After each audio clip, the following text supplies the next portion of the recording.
Hello dear students, welcome to TWS academy. Good morning. চলে আসলাম 31 নম্বর পর্ব নিয়ে, গুরুত্বপূর্ণ প্রশ্ন উত্তরের সেশন যেটা আমি তোমাদের করাচ্ছিলাম। আজকের পর্বে গুরুত্বপূর্ণ প্রশ্ন থাকবে। চ্যানেলে নতুন হয়ে থাকলে অবশ্যই চ্যানেলটিকে সাবস্ক্রাইব করবে। আমাদের যদি তোমরা ফলো করতে চাও টেলিগ্রাম চ্যানেলে, তো অবশ্যই কিন্তু ফলো করে নেবে সকলে। প্রথম প্রশ্নে আসবো। স্ক্রিনে প্রথম প্রশ্ন দেওয়া হচ্ছে, সাংহাই সাংহাই কোঅপারেশন অর্গানাইজেশন এর 10ম স্থায়ী সদস্য দেশ কোনটি? সাংহাইটা কোথায়? চীনের একটা শহর, তাই না? সাংহাই কোঅপারেশন অর্গানাইজেশনের আমরা যদি দেখি, তো টোটাল 10টি সদস্য দেশ আছে। দশম এবং নবীনতম সদস্য দেশ কোনটি? সেটা হচ্ছে বেলারুশ দেশ, নবীনতম দেশ। এটা একটা ইউরোপিয়ান কান্ট্রি, তোমরা নিশ্চয়ই জানো। বেলারুশের রাজধানী হচ্ছে মিন্স্ক। মিন্স্ক হচ্ছে এদের রাজধানী। আচ্ছা, এসসিও যেটা সাংহাই কোঅপারেশন অর্গানাইজেশন, এটা সম্পর্কে একটু বলে রাখি। এটা গঠন হয়েছিল 2001 সালে, এবং এর মধ্যে 10টি সদস্য দেশের মধ্যে আমাদের ভারত কিন্তু আছে। এর মধ্যে ভারত আছে, চীন আছে, Russia,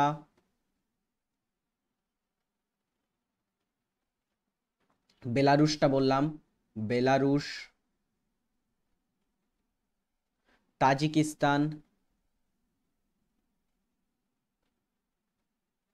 Tajikistan, Kazakhstan, Kazakhstan, Uzbekistan, Uzbekistan and আর কয়টি দেশ হলো এখানে?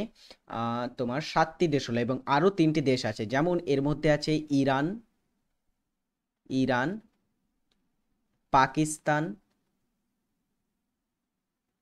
পাকিস্তান ও কিরগিজস্তান।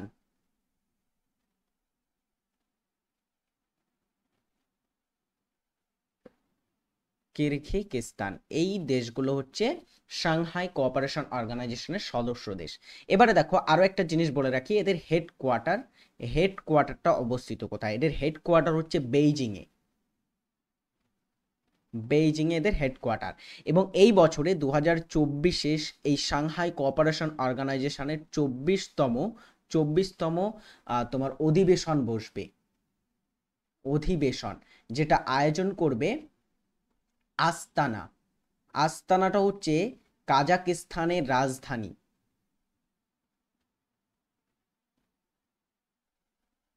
কাজাকিস্তানের রাজধানীর নাম কি? আস্তানা। এবং আস্তানা 2024 সালে সাংহাই কোঅপারেশন অর্গানাইজেশনের অধিবেশন অনুষ্ঠিত করবে।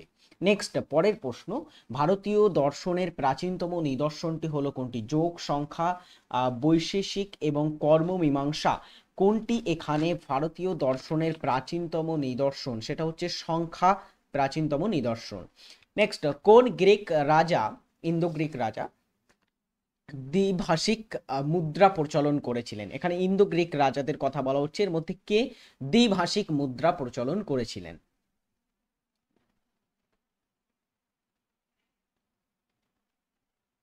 রাইট অ্যান্সার হচ্ছে অপশন এ, দিমিত্রিভাস। ইনি হচ্ছেন প্রথম ইন্দো গ্রিক শাসক যিনি দ্বিভাষিক মুদ্রা প্রচলন করেন।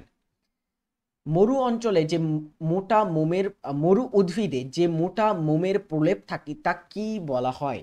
মরু উদ্ভিদ তোমরা যদি দেখো, ক্যাকটাস, ফণি মনসা, এদেরকে কি বলা হয়? এদেরকে বলা হয় জেরোফাইট উদ্ভিদ। কারণ এই উদ্ভিদগুলোর বিশেষ কিছু বৈশিষ্ট্য থাকে। এদের পত্ররন্ধ্র কিন্তু মোটা হয়ে থাকে এবং কাঁটায় রূপান্তর হয়ে যায়, এবং তার উপরে মোমের প্রলেপ থাকে। কেন মোমের প্রলেপ থাকে? কারণ এদের বাষ্পমোচনের হারটা কমানোর জন্য, জলের শর্টেজ থাকার কারণে মোমের প্রলেপটা পাতায় থাকে। এই মোমের প্রলেপটাকে কি বলা হয়? পুরু প্রলেপটাকে কি বলা হয়? সেটাকে বলা হয়ে থাকে কিউটিন। এটাকে বলা হয় কি? কিউটিন বলা হয়ে থাকে।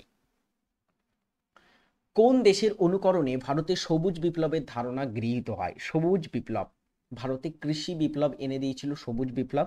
বিশেষ করে পাঞ্জাব হরিয়ানা রাজ্য অঞ্চলে প্রচুর পরিমাণে গম চাষের কিন্তু উন্নতি দেখা গেছিল সবুজ বিপ্লবের মাধ্যমে। এবং তোমরা নিশ্চয়ই জানো, ভারতে ভারতে সবুজ বিপ্লবের জনক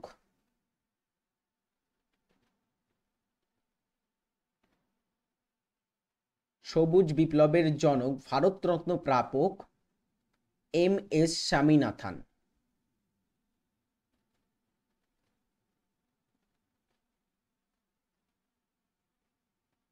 সো এই সবুজ বিপ্লব ভারতে গৃহীত হয়েছে কোন দেশ থেকে? এটা মনে রাখবে, মেক্সিকোর অনুকরণে ভারতে সবুজ বিপ্লবের ধারণা গৃহীত হয়েছিল। আচ্ছা, আরো একটা জিনিস তোমরা এখানে বলবে, বিশ্বে সবুজ বিপ্লবের জনক কাকে বলা হয়? বিশ্বে সবুজ বিপ্লবের জনককে? শান্তিতে নোবেল পুরস্কার প্রাপ্ত বা প্রাপক যিনি ছিলেন নরম্যান বোরলাগ। নরম্যান বোরলাগ ইনি বিশ্বে সবুজ বিপ্লবের জনক ছিলেন। এ ফেয়ারওয়েল টু আর্মস বইটির লেখক, এটা একটা জীবনী বা আত্মজীবনীমূলক টাইপের বই। এটা একজন বিখ্যাত সৈনিক লিখেছিলেন। এ ফেয়ারওয়েল টু আর্মস কে লিখেছিলেন?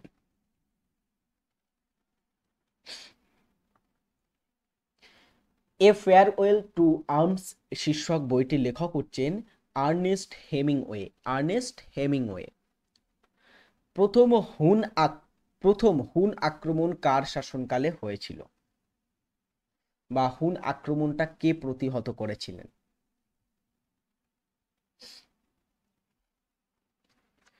হুন আক্রমণটা হয়েছিল স্কন্দগুপ্তের সময়ে, এবং স্কন্দগুপ্ত কিন্তু হুন আক্রমণটা প্রতিহত করেছিলেন। স্কন্দগুপ্ত বিক্রমাদিত্য উপাধি গ্রহণ করেছিলেন। মনে রাখবে, বিক্রমাদিত্য কিন্তু দ্বিতীয় চন্দ্রগুপ্তকেও বলা হয়। স্কন্দগুপ্তও কিন্তু বিক্রমাদিত্য উপাধি নিয়েছিলেন। এছাড়া তাকে কিন্তু ভারতের রক্ষাকর্তা বলা হয়। বিভিন্ন ঐতিহাসিক ব্যক্তিরা ভারতের রক্ষাকর্তা বলেছেন, কারণ তিনি হুন আক্রমণ প্রতিহত করেন। এছাড়া তাকে কিন্তু শ্রেষ্ঠ গুপ্তবীর বলা হয়। শ্রেষ্ঠ বীর বলেও কিন্তু তিনি পরিচিত। যুক্তরাজ্যের বা ইউনাইটেড কিংডম এর ইতিহাসে প্রথমবার মহিলা অর্থমন্ত্রী হিসাবে দায়িত্ব নিলেন কে সম্প্রতি? যুক্তরাজ্য বা ইউকেতে সম্প্রতিকালে সেখানকার সরকার চেঞ্জ হয়েছে, তোমরা নিশ্চয়ই জানো। সেখানে লেবার পার্টি ক্ষমতায় এসেছে এবং প্রধানমন্ত্রী পদে আসীন হয়েছেন সম্প্রতিকালে লেবার পার্টির পক্ষ থেকে কিয়ার স্টামার।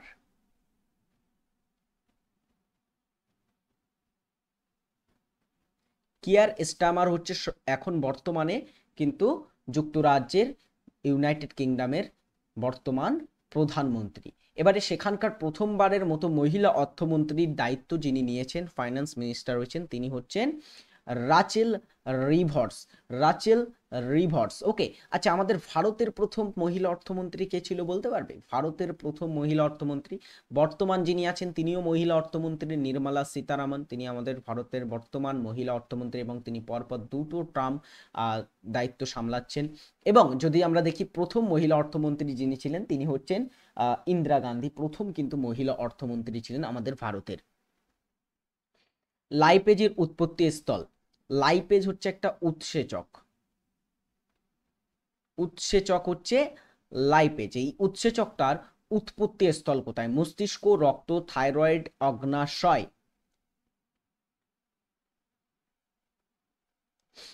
বলো, লাইপেজ উৎসেচকটির উৎস কোথায়? এর উৎস হচ্ছে অগ্নাশয়। অগ্নাশয় থেকে লাইপেজ, অ্যামাইলেজ, অ্যামাইলেজ অবশ্য লালা থেকেও নিঃসৃত হয়। অ্যামাইলেজ, লাইপেজ, ট্রিপসিন ইত্যাদি কিন্তু বিভিন্ন প্রকারের উৎসেচক নিঃসৃত হয়ে থাকে। সোনালী চতুর্ভুজের মোট দৈর্ঘ্য ড্যাশ কিমি। সোনালী চতুর্ভুজ প্রকল্প এটা কিসের সাথে যুক্ত বলতো? এই প্রকল্পটা যুক্ত হচ্ছে সড়ক পরিকল্পনা। সড়ক পরিকল্পনা। সাথে এটা যুক্ত। এই সোনালী চতুর্ভুজ এটা 1999 সালে প্রথম সোনালী চতুর্ভুজের তোমার যে ধারণা সেটা গ্রহণ করা হয়েছিল। 2001 সাল থেকে এর কাজ শুরু হয় এবং এটা 2012 সালে গিয়ে সম্পন্ন হয়। এবং যিনি এটা শুরু করেছিলেন তিনি হচ্ছেন প্রাক্তন আমাদের প্রধানমন্ত্রী অটল বিহারী বাজপেয়ী। তিনি কিন্তু এই সোনালী চতুর্ভুজ প্রকল্পটি বাস্তবায়ন করেন।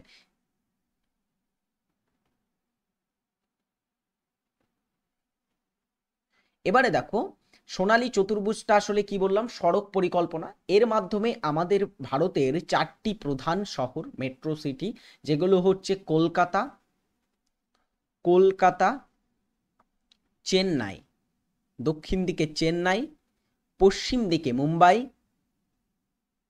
এবং উত্তরে দিল্লি শহর, এই 4টি প্রধান শহরকে একটা সড়ক পরিকল্পনার মাধ্যমে একত্রীভূত করা। এই প্রকল্পটির বা এই 4টি শহরকে যে সোনালী চতুর্ভুজটা যুক্ত করেছে, সেই সোনালী চতুর্ভুজের মোট দৈর্ঘ্য আমরা যদি দেখি প্রায় 5846 কিমি কিন্তু সোনালী চতুর্ভুজের দৈর্ঘ্য। তো এখানে একটা জিনিস মনে রাখবে, সোনালী চতুর্ভুজ প্রকল্পটা কবে এর ধারণা গ্রহণ করা হয়েছিল? 1999 গ্রহণ করা হয়, 2012 সালে এটা কিন্তু সম্পন্ন হয়েছিল। আর অটল বিহারী বাজপেয়ীর সময় এই পরিকল্পনাটা কিন্তু গ্রহণ করা হয়েছিল। ওকে, নেক্সট কোশ্চেন। তার আগে বলে রাখি আমাদের আজকের হোমওয়ার্ক এটা থাকবে, প্রমোদ সাওয়ান্ত কোন রাজ্যের বর্তমান মুখ্যমন্ত্রী? কমেন্ট করে এটা সকলে জানিয়ে যাবে। আর যদি পারো তো 4টি রাজ্যেরই মুখ্যমন্ত্রী কে কে আছেন কমেন্ট করে এটা সকলে জানাবে। আশা করব তোমরা যতজন ক্লাস দেখো প্রতিদিন তাদের মধ্যে সকলেই এই প্রশ্নটির উত্তরটা করবে এবং ক্লাসগুলো কিন্তু মনোযোগ দিয়ে তোমরা দেখতে থাকো। সুন্দর সুন্দর প্রশ্ন আনছি, পরীক্ষায় আসার মতো কিন্তু প্রশ্ন আনছি, যেগুলো তোমাদের আপকামিং পরীক্ষার জন্য খুবই খুবই কিন্তু হেল্পফুল হবে। Next question is, Jawaharlal Nehru গণপরিষদে অবজেক্টিভ রেজুলেশন বা যেটাকে উদ্দেশ্যমূলক সংক্রান্ত প্রস্তাব বলা হয়, সেটি কবে উপস্থাপন করেছিলেন? মনে রাখবে এই উদ্দেশ্যমূলক প্রস্তাবনা বা অবজেক্টিভ রেজুলেশন এটাই কিন্তু পরবর্তী সময়ে গিয়ে তোমার প্রস্তাবনার রূপ ধারণ করেছিল।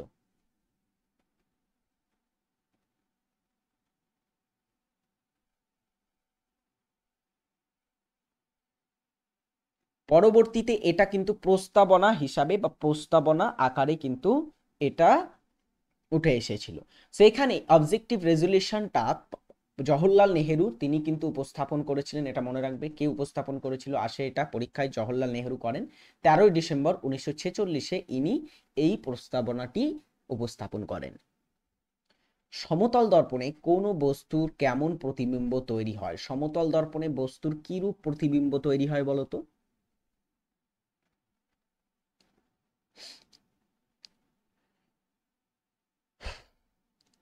সমতল দর্পণে বস্তুর কিরূপ প্রতিবিম্ব গঠন হয়? উত্তল দর্পণে আমরা জানি বস্তুর প্রতিবিম্ব কেমন হয়, বস্তুর আকারে ছোট হয়, হ্যাঁ কি না? তারপর অবতল দর্পণে বস্তুর আকারে বড় হয়ে থাকে, কিন্তু এখানে সমতল দর্পণে আমরা দেখব এটা অসৎ প্রকৃতির হবে এবং তার সঙ্গে এটা বস্তুর সমান হবে, বস্তুর সমান অসৎ প্রকৃতির কিন্তু হবে সমতল দর্পণের প্রতিবিম্বটি। প্রতি বছর কোন তারিখে বিশ্ব যুব দক্ষতা দিবস পালিত হয়?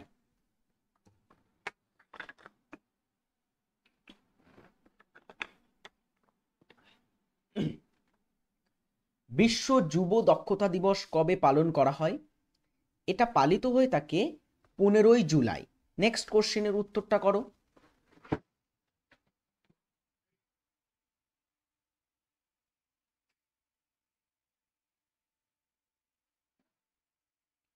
পরের প্রশ্নটা হচ্ছে, নিচের কোনটি পাদদেশীয় হিমবাহের উদাহরণ? রাইট অ্যান্সার হচ্ছে মালাস্পিনা একটা পাদদেশীয় হিমবাহ। আচ্ছা, একটা জিনিস তোমাদের বলে রাখি, মালাস্পিনাটা হচ্ছে বিশ্বের বৃহত্তম পাদদেশীয় হিমবাহ।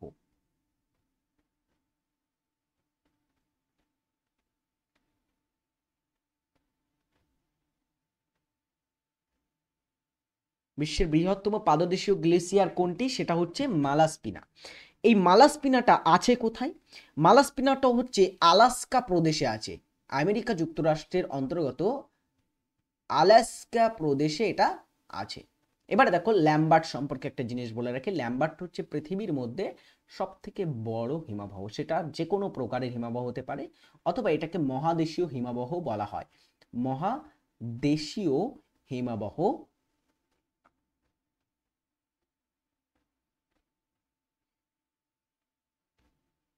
এটা আছে কোথায় বলতো? এই হিমবাহটা এটা হচ্ছে আছে আন্টার্কটিকাতে।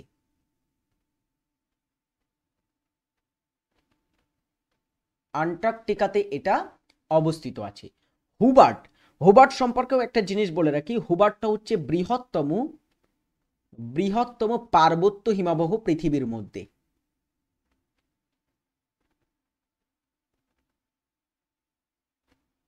এই হিমবাহটাও আছে কোথায়? এটা আছে আলাস্কাতে।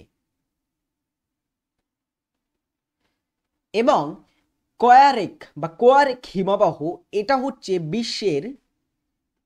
বিশ্বের দ্রুততম হিমবাহ।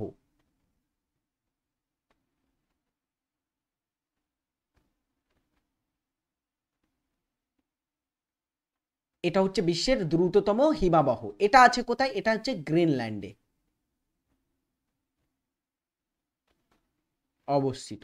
ওকে, সো এখানে যদি বলা হয় বিশ্বের সবথেকে বৃহৎ হিমবাহের নাম কি, সেটা হচ্ছে ল্যাম্বার্ট। যদি বলা হয় মহাদেশীয় হিমবাহের মধ্যে পৃথিবীর বৃহত্তম হিমবাহ কোনটি, সেটাও কিন্তু ল্যাম্বার্ট। এছাড়া যদি বলা হয় ভারতের বৃহত্তম হিমবাহ কোনটি, ভারতের বৃহত্তম, সেটা কি হবে বলতো? সেটা হচ্ছে সিয়াচেন কারাকোরাম পর্বতে আছে। সিয়াচেন গ্লেশিয়ার কারাকোরাম পর্বতে অবস্থিত। চৌসার যুদ্ধ কাদের মধ্যে সংগঠিত হয়েছিল? চৌসার যুদ্ধটা, এই যুদ্ধটার মাধ্যমে শেরশাহ মুঘল সাম্রাজ্যের কিন্তু কিছুটা সময়ের জন্য অবসান ঘটিয়েছিলেন। শেরশাহ এবং হুমায়ুনের মধ্যে দুটি যুদ্ধের কথা আমরা পাই। একটা হচ্ছে চৌসার যুদ্ধ, যেটা 1539 হয়, এবং 1540 সালে হয়েছিল কনৌজের যুদ্ধ, ভেরি ফেমাস। দুটো যুদ্ধেই কিন্তু তিনি হুমায়ুনকে পরাজিত করেন এবং সুরি বংশের প্রতিষ্ঠা করেছিলেন। ডিয়ার স্টুডেন্টস, আমাদের TWS একাডেমিতে এই ব্যাচগুলো চলছে। তোমরা যদি আমাদের কাছ থেকে ভর্তি হয়ে সেরা চাকরি প্রিপারেশন নিতে চাও, তো অবভিয়াসলি তোমরা ভর্তি হয়ে আমাদের কাছ থেকে সেরা চাকরি প্রিপারেশন নিতে পারো। তার জন্য আমাদের TWS একাডেমি অ্যাপ ডাউনলোড করে তোমাদের এখানে ভর্তি হতে হবে। ভর্তি হওয়ার সমস্ত প্রসেস TWS একাডেমি অ্যাপে পেয়ে যাবে, এবং তাছাড়া আমাদের টেলিগ্রাম চ্যানেলেও সমস্ত গাইডেন্স দেওয়া হয়, অথবা হেল্পলাইন নাম্বার তোমরা এখানে দেখতে পাচ্ছ, এটাতে তোমরা কল করতে পারো। কল করে সমস্ত কিছু তোমরা জানতে পারো। তো অবশ্যই তোমরা যদি সেরা চাকরি প্রিপারেশন চাও, তো আমাদের এখান থেকে ভর্তি হয়ে যাবে TWS একাডেমিতে। নেক্সট কোশ্চেনে আমরা আসবো, কলেরা রোগ ছড়ায় ড্যাশ দ্বারা। কলেরা রোগ কি দ্বারা ছড়ায়?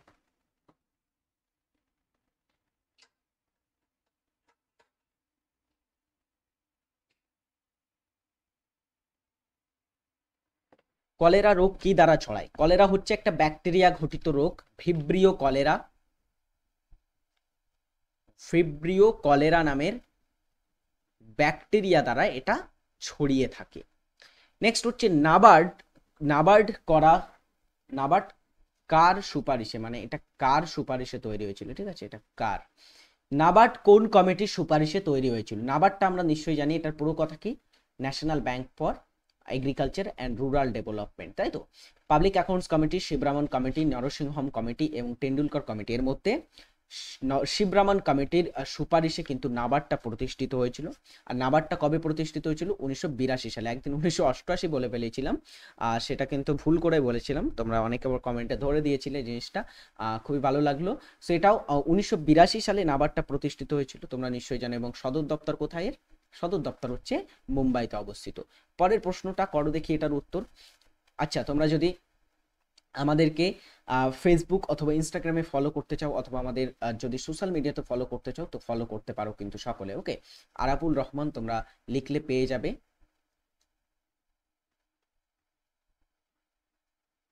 সমস্ত আমাদের সঙ্গে সমস্ত আপডেটস পড়াশুনো সংক্রান্ত পেতে সকলে কিন্তু আমাদের টেলিগ্রাম চ্যানেল অথবা দ্য ওয়ে অফ সলিউশন এবং আমাদের ইনস্টাগ্রামে সেখানে কিন্তু ফলো করে রাখতে পারো। পরেরটা দেখি, ভারতে প্রথম কোথায় বিপ্লবী সংগঠন গড়ে উঠেছিল? বিপ্লবী সংগঠন ভারতে কোথায় প্রথম গড়ে ওঠে? বাংলা অথবা পাঞ্জাব, মহারাষ্ট্র, রাজস্থান, কোথায় গড়ে উঠেছিল? মনে রাখবে এটা মহারাষ্ট্রে প্রথম কিন্তু ভারতের বিপ্লবী সংগঠন গড়ে উঠেছিল। অনেকে বাংলা করেছে, তাদের জন্য একটু বলে রাখি বিষয়টা। 1879-80 সাল নাগাদ একজন ব্যক্তির নাম আমরা এখানে পাবো, বাসুদেব বলবন্ত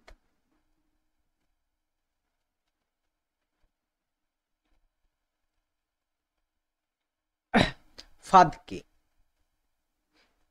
তিনি ভারতে প্রথম বিপ্লবী সংগঠন বা প্রথম কিন্তু বিপ্লবী আন্দোলন শুরু করেছিলেন।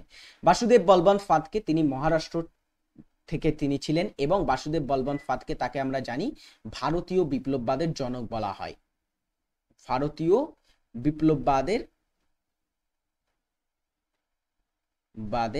জনক বলা হয়। এছাড়া যারা তোমরা বাংলা করছিলে তাদের জন্য একটু বলে রাখি, বাংলাতেও তোমার বিপ্লবী সংগঠন ছিল। যেমন বাংলাতে 1902 সালে বাংলার প্রথম বিপ্লবী সংগঠন, যেটার নাম হচ্ছে অনুশীলন সমিতি, সতীশচন্দ্র বসু এবং প্রমথনাথ মিত্র অনুশীলন সমিতি গঠন করেছিলেন, যেটা আমাদের বাংলার প্রথম কিন্তু বিপ্লবী সমিতি ছিল। একটি তারার রং তার কি নির্দেশ করে? নক্ষত্র বা তারার রং কি নির্দেশ করে? নক্ষত্র বা তারা তোমরা যদি দেখো, কোনো তারা উজ্জ্বল বর্ণের হয়, কোনো তারা একটু উজ্জ্বল লাল বর্ণের হয়, কোনো তারা একটু নীল প্রকৃতির হয়ে থাকে। তো এই যে তারার রং, এগুলি কি নির্দেশ করে?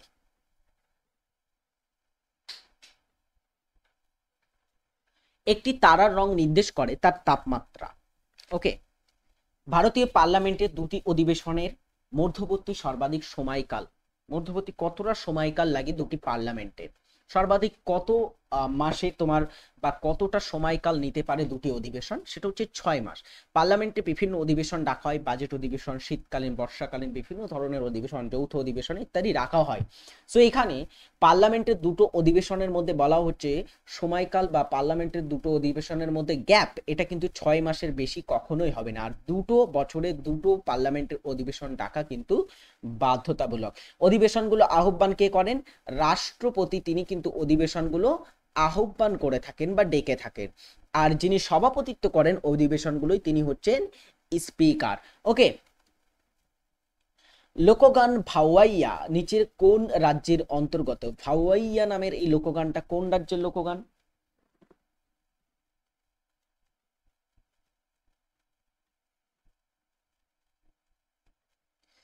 ভাওয়াইয়া লোকগানটি হচ্ছে পশ্চিমবঙ্গের একটি লোকগান।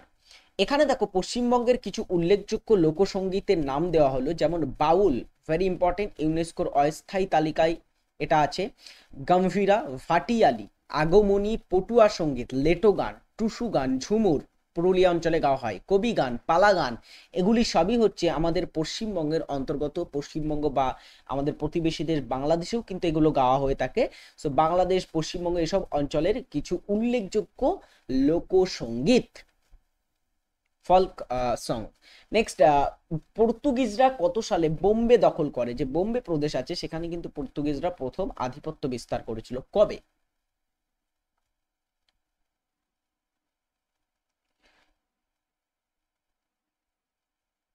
1510 খ্রিস্টাব্দ নাগাদ পর্তুগিজরা গোয়াতে তাদের সেখানে কিন্তু দখল বা গোয়াতে তারা তাদের রাজধানী স্থানান্তর করে সেখান থেকে শাসন কার্য শুরু করে।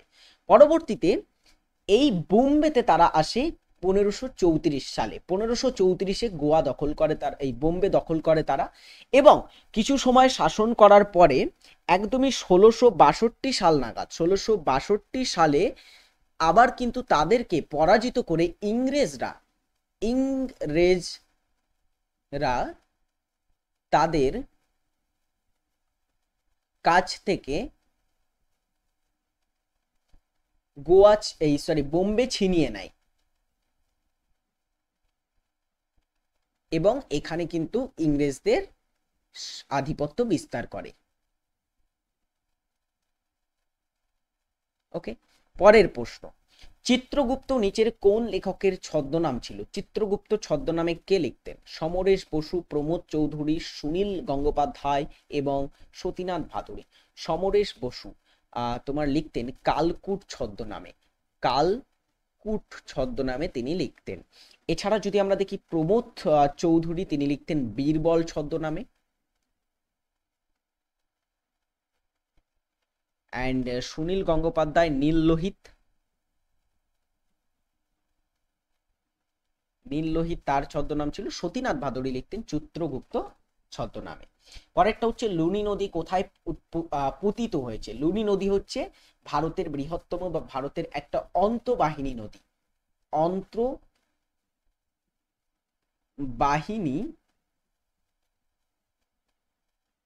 নদী হচ্ছে লুনি নদী।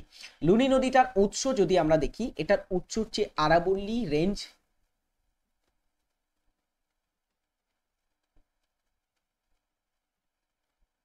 আরাবল্লী পর্বত থেকে এটা উৎস লাভ করেছে এবং ভারতের মধ্যেই কচ্ছের রান যে জলাভূমি আছে সেখানে কিন্তু এটা পতিত হয়েছে। সো লুনি নদীটা ভারতের মধ্যেই উৎস লাভ করছে, ভারতের মধ্যেই পতিত হচ্ছে, এই কারণে এটাকে অন্তঃবাহিনী নদী বলা হয়। কোন ঐতিহাসিক স্থাপত্যে পার্সিয়ান এবং ভারতের স্থাপত্যের সংযোগ সাধন হয়েছিল? পার্সিয়ান এবং ভারতের স্থাপত্যে, পার্সিয়া বলতে ইরানীয় অঞ্চলকে বোঝানো হয়ে থাকে পার্সিয়া বলে। পার্সিয়ান এবং ভারতীয় স্থাপত্যের সংযোগ সাধন আমরা দেখতে পাই হুমায়ুনের সমাধিতে। হুমায়ুনের সমাধি কোথায় আছে? দিল্লিতে আছে হুমায়ুনের সমাধি, তাই না? এবং এটা বেগা বেগম বা হাজি বেগম তিনি এটা নির্মাণ করেন।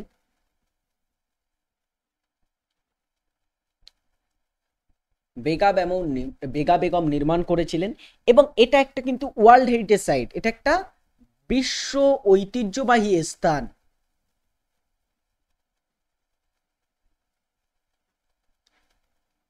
ইউনেস্কো দ্বারা স্বীকৃতি পেয়েছিল এটা 1992 সালে, 1992 সালে, এবং এটা দিল্লিতে অবস্থিত। ভেরি ভেরি ইম্পর্টেন্ট, এটা একটু মনে রাখবে তোমরা। জাতিসংঘের সাধারণ পরিষদের কার্যালয় কোথায়? জাতিসংঘের যে সাধারণ পরিষদ আছে সেটার কার্যালয় কোথায় আছে? অ্যাকচুয়ালি জাতিসংঘের হেডকোয়ার্টার বলতে বোঝানো হচ্ছে এটা নিউ ইয়র্কে অবস্থিত আছে, এখানে হেডকোয়ার্টার জাতিসংঘের সাধারণ পরিষদের কার্যালয় সবই আছে। কাজিরাঙ্গা জাতীয় উদ্যান কোন রাজ্যে অবস্থিত? ভেরি ইম্পর্টেন্ট একটা প্রশ্ন। কাজিরাঙ্গা জাতীয় উদ্যান এক শৃঙ্গ গন্ডারের নাম বললেই প্রথম কিন্তু কাজিরাঙ্গা জাতীয় উদ্যানের নামটা আসে। তো এক শৃঙ্গ গন্ডারের জন্য বিখ্যাত কাজিরাঙ্গা জাতীয় উদ্যানটা আছে কোথায়? আসাম রাজ্যে এটা আছে। আচ্ছা, আসামে আরো কিন্তু কয়েকটা জাতীয় উদ্যান আছে, যেমন কাজিরাঙ্গা একটা, মানস দুই, নামেরি তিন। তো তিনটি হচ্ছে Manas national park, Nameri national park. 4 নম্বর হচ্ছে দিব্রু সাইখোয়া ন্যাশনাল পার্ক। 5 নম্বর হচ্ছে ওরাং ন্যাশনাল পার্ক এবং 6 হচ্ছে রাইমুনা ন্যাশনাল পার্ক। আর 7 নম্বর ন্যাশনাল পার্কটা হচ্ছে দিহাং পাটকাই ন্যাশনাল পার্ক। এই 7টি ন্যাশনাল পার্ক হচ্ছে তোমার অসম রাজ্যে অবস্থিত ন্যাশনাল পার্ক। বরদৈল সত্যাগ্রহের নেতা কে ছিলেন? বরদৈল সত্যাগ্রহ 1928 সালে সংগঠিত হয়েছিল, গুজরাটে এটা সংগঠিত হয়। এবং এই সত্যাগ্রহে যিনি নেতৃত্ব দিয়েছিলেন তিনি কে? তিনি হচ্ছেন সর্দার বল্লভভাই প্যাটেল। পরেরটা, ক্লোরোফর্ম উৎপাদিত হয় কিভাবে? ক্লোরোফর্ম উৎপাদিত হয় কিভাবে? ইথিলিনে HCl যোগ করে, ইথেনের ক্লোরিনেশন দ্বারা, ইথিলিনের ক্লোরিন চালনা করে এবং মিথেনের ক্লোরিনেশন দ্বারা। এটা হচ্ছে মিথেনের ক্লোরিনেশন দ্বারা কিন্তু এটা উৎপাদিত হয়। লাস্ট কোশ্চিন, আইসিসি পুরুষ ক্রিকেট বিশ্বকাপ 2027 আয়োজন করবে মার্কিন যুক্তরাষ্ট্র, ওয়েস্ট ইন্ডিজ ও ইংল্যান্ড, দক্ষিণ আফ্রিকা, নামিবিয়া, জিম্বাবুয়ে এবং ইংল্যান্ড, আয়ারল্যান্ড ও স্কটল্যান্ড। কোন দেশগুলো এখানে 2027 সালের আইসিসি ক্রিকেট বিশ্বকাপ আয়োজন করবে? 2023 সালে আমরা দেখলাম সর্বশেষ আয়োজক হয়েছিল এটার ভারত, বা ভারতে এটা আয়োজন হয়েছিল। কিন্তু এরপরে 2027 4 বছর পরে আবার অনুষ্ঠিত হবে এবং আয়োজন করবে কারা? দক্ষিণ আফ্রিকা, নামিবিয়া এবং জিম্বাবুয়ে, আফ্রিকা মহাদেশের 3টি কান্ট্রি। এইখানেই আজকের ক্লাসটি শেষ করব। সকলে যারা ক্লাসটি শেষ পর্যন্ত দেখলে, আশা করব তোমাদের ক্লাসটি খুবই ভালো লেগেছে। ভালো লেগে থাকলে অবশ্যই তোমরা সকলে একটা করে লাইক করবে এবং আমাদের ইনস্টাগ্রামে ফলো করতে কিন্তু ভুলবে না, আরাবুল রহমান, সেখানে সার্চ করলে তোমরা পেয়ে যাবে। এবং আমরা এখানেই আজকের ক্লাসটি শেষ করছি। ভালো থাকবে সকলে, পরের দিনের ক্লাসে দেখা হবে নতুন পর্বে, ততক্ষণের জন্য টাটা বাই।